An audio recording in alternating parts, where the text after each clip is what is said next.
Hi comic book fans, welcome to a suddenlycomics.com video.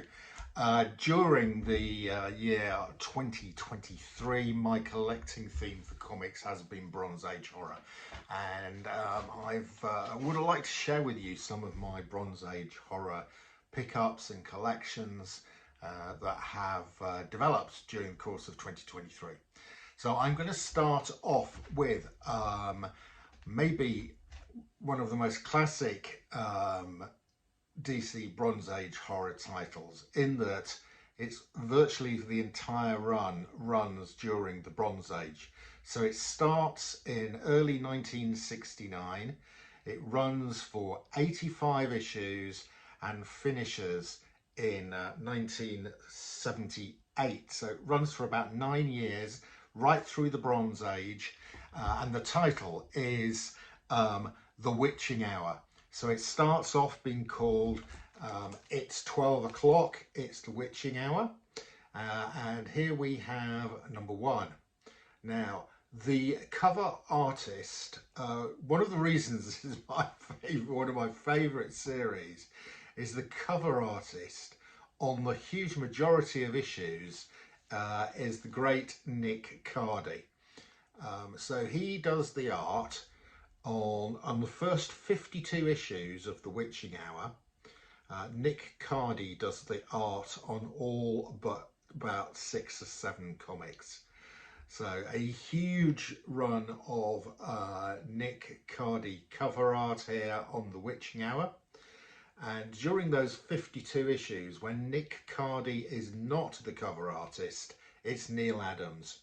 So what a fantastic little tag team there, Nick Cardy and Neal Adams. So here we have The Witching Hour number one from 1969, and here we get the introduction of the three witches, Mordred, is it Mordred? Mordred, Mildred and Cynthia, the Hecate, the old witch, Mordred, the sort of mother type witch, Mildred, and the young witch, Cynthia. Are these the same three witches we see in Macbeth? By the pricking on my thumbs, something evil this way comes. Yes, indeedy. And then Neil Gaiman uses the same three characters in his series The Sandman. So first appearance of the three witches here in Witching Hour number one. Right.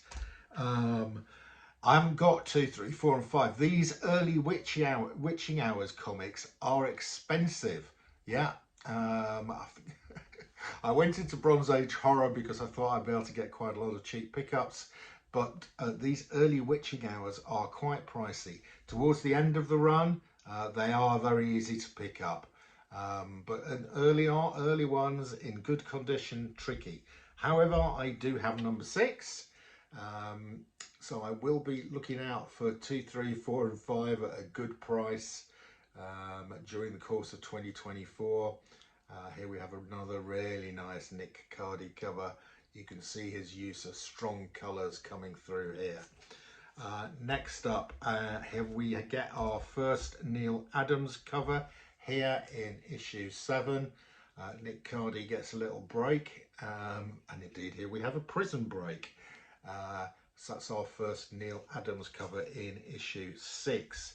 I also have a really fantastic looking copy of issue 9 in really high grade. I have been looking to pick these up in as high a grade as I can.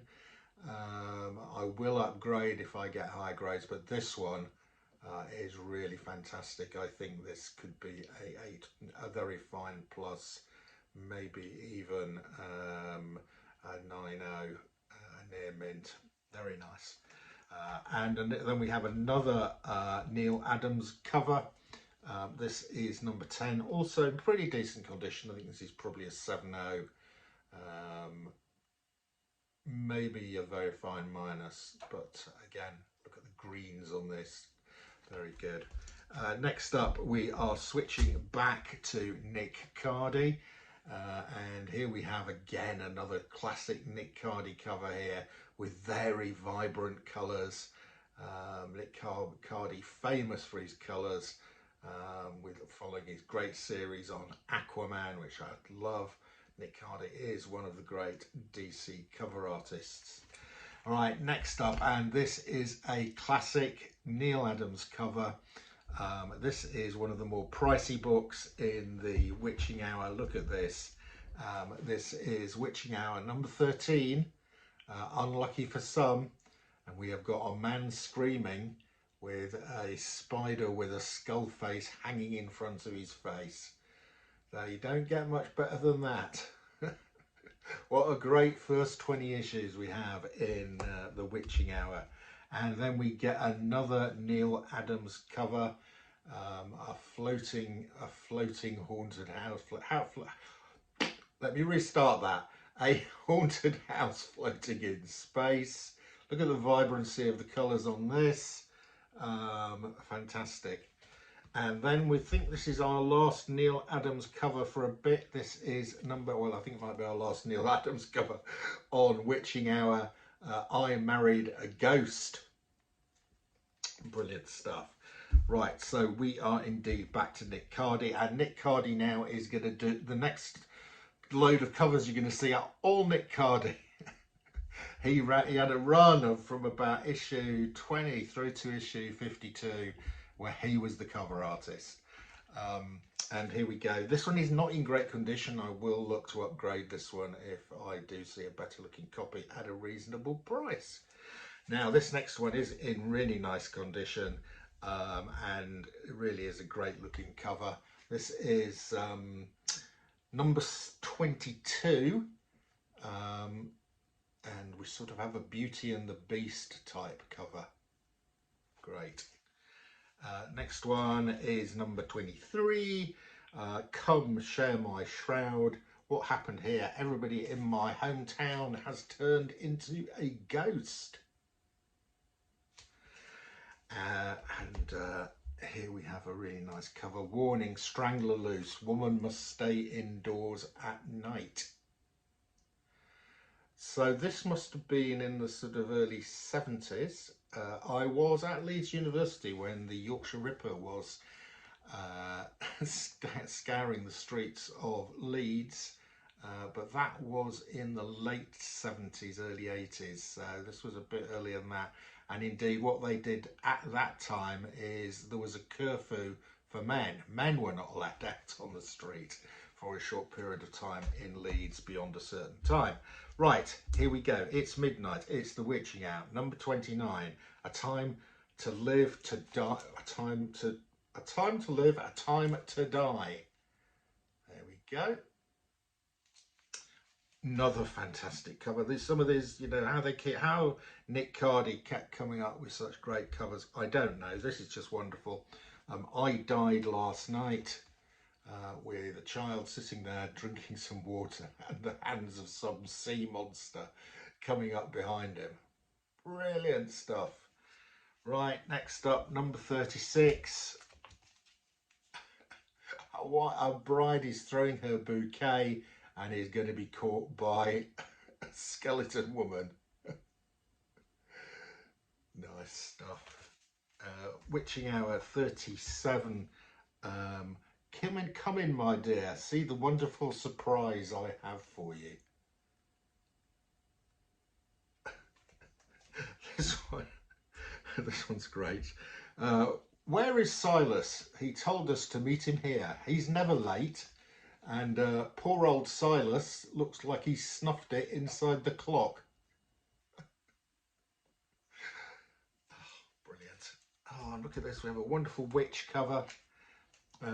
Look into my camera, it shows your future, and we have a nice skull in the camera lens. I know this next one is really nice as well, also in great condition. Yeah, I think this is in very fine condition.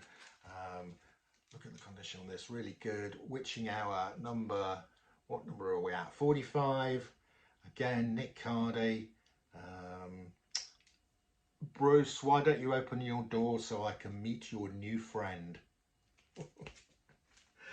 Number 46, Something Has Killed the Dog. Number 48, and we have Underwater Horror. Watch out, mate, that skeleton behind you is going to get you. Number 50, and this man's hand appears to be stuck on a skull. Number 51, this is not in great condition, so I will upgrade this one if I get a chance. Quite a nice cover though. Number 52, so this is Nick Cardy's last issue in his long run. He does do issue 60, I believe, but this is his penultimate cover here on issue 52.